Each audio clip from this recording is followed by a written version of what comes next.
आखिर बिहार के गया में क्यों नहीं उगता तुलसी का एक भी पौधा? सुनिए रोचक कथा। गया में आज भी तुलसी का पौधा नहीं उगता है और ब्राह्मण कभी भी संतुष्ट नहीं होते हैं। इसकी कथा बेहद ही रोचक है। सनातन धर्म के मोक्ष स्थलीय गया जी में विश्व पद मंदिर है, लेकिन विष्णु जी पर चढ़ने वाला तुलसी का एक भी पौधा वहां नजर नहीं आएगा। प्रीत पक्ष के दौरान पिंडदान करने गया जी में और अनेकों दूसरी जगह पर जाते हैं। ऐसा माना जाता है कि मरे हुए व्यक्ति का पिंड दान करने से उसकी आत्मा को शांति मिलती है। यदि सच्चे मन से पितरों की सद्वृत्ति की कामना पितृपक्ष में की जाए तो पितृ देवता उससे भी संतुष्ट हो जाते हैं। जैसा कि वायु पुराण में उल्लेखित है कि सीता जी ने श्रद्धा पूर्वक बिना किसी सामग्री का प्रयोग कर मात्र रेत द्वारा दशरथ जी का पिंडदान कर उनका आशीर्वाद लिया। कहा जाता है कि गया में 5 वस्तु शापित है। कोवा, फल्गु, तुलसी, ब्राह्मण वह गए। यही कारण है कि यह तुलसी का एक भी पौधा उगता नहीं है। महाब्राह्मण अर्थात महापात्र कभी संतुष्ट नहीं होते हैं। फल्गु नदी में कभी पानी नहीं ठहरता।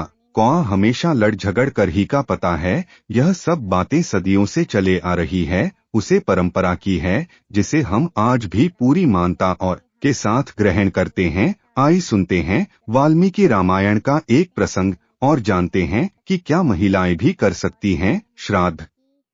रामायण काल में जब पुत्र वियोग में राजा दशरथ की मृत्यु हो गई थी, तब वनवास पर गए उनके बड़े बेटे भगवान राम और लक्ष्मण की अनुपस्थिति में बहू सीता ने या पिंड दान की रस्म निभाई थी।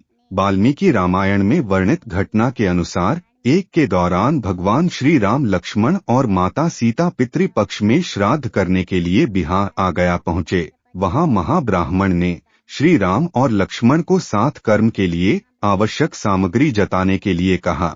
इधर श्री राम व लक्ष्मण नगर की ओर सामान लाने के लिए निकले। उधर माता सीता नदी किनारे बैठी रहे। इधर दशरथ की व्यग्रता बढ़ती जा रही थी। राम और लक्ष्मण नहीं लौटे थे।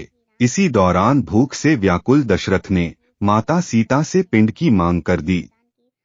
सीता माता असमंजस में पड़ गई। सीता माता ने दशरथ की व्याकुलता को समझते हुए यह निर्णय लिया कि वह स्वयं अपने ससुर दशरथ का पिंड दान करेगी। उन्होंने फल्गु नदी के साथ साथ वटवृक्ष, कौवा, तुलसी, ब्राह्मण, गाय को साक्षी मानकर स्वर्गीय राजा दशरथ का पिंडदान विधि विधान के साथ किया।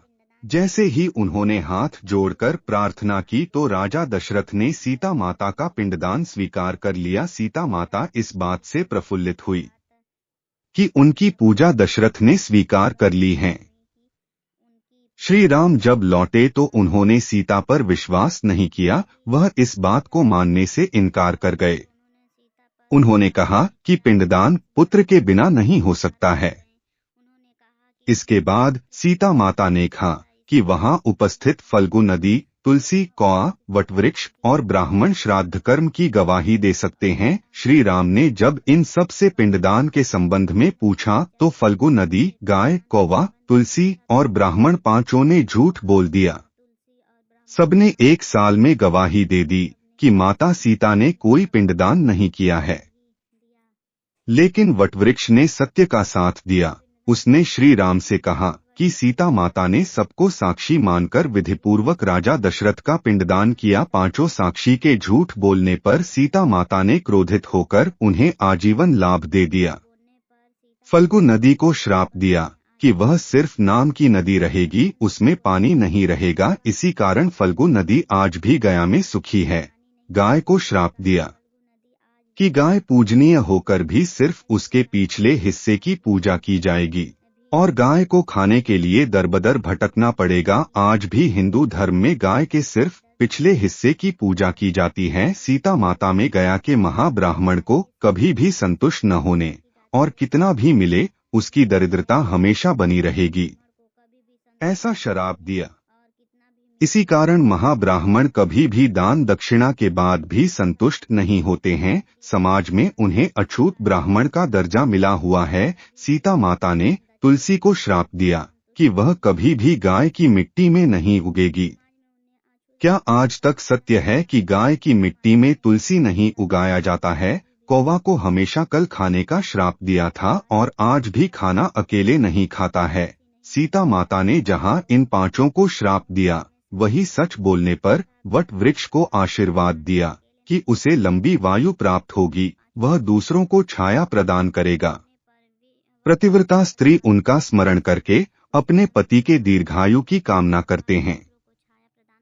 मार्कंडेय पुराण में कहा गया है कि अगर किसी का पुत्र ना हो तो पत्नी की बिना मंत्रों के श्राद्ध कर्म कर सकती है। ग्रंथों में बताया गया है कि परिवार की महिलाएं भी श्राद्ध कर्म कर सकती हैं।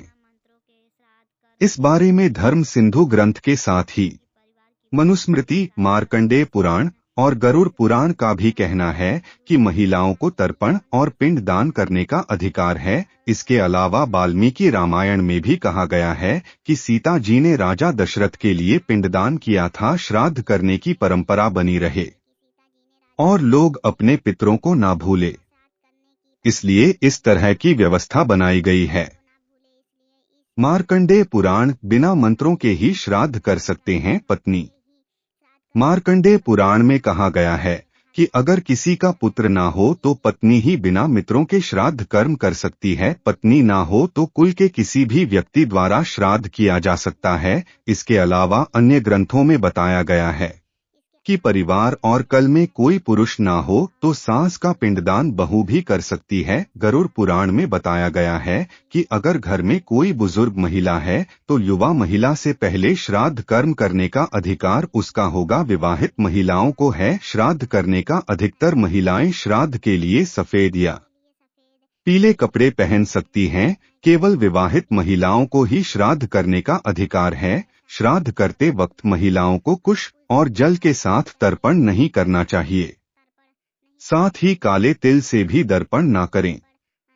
ऐसा करने का महिलाओं को अधिकार नहीं है। गरुड़ पुराण पुत्रियां पति के नहीं होने पर बहू या पत्नी कर सकती है श्राद्ध।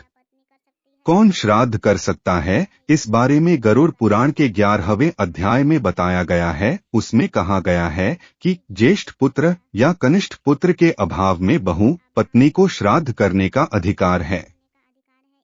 इसमें ज्येष्ठ पुत्री या एकमात्र पुत्री भी शामिल है। अगर पत्नी भी जीवित न हो तो सगा भाई अथवा भतीजा, भांजा, नाती, पोता आदि कोई भी श्राद्ध कर सकता है। इन सब के अभाव में शिष्य, मित्र, कोई भी रिश्तेदार अथवा कुल पुरोहित मृतक का श्राद्ध कर सकता है। इस प्रकार परिवार के पुरुष सदस्य के अभाव में कोई भी महिला सदस्य व्रत लेकर पितरों का श्राद्ध तर्पण कर सकती है। जय श्री राम। दोस्तों, आपको यह जानकारी कैसी लगी कृपया कमेंट करके जरूर बताइए। वीडियो पसंद आए तो लाइक करें और ऐसे ही और भी बहुत सारी कहानी को सुनने के लिए चैनल को सब्सक्राइब जरूर करें। धन्यवाद दोस्तों।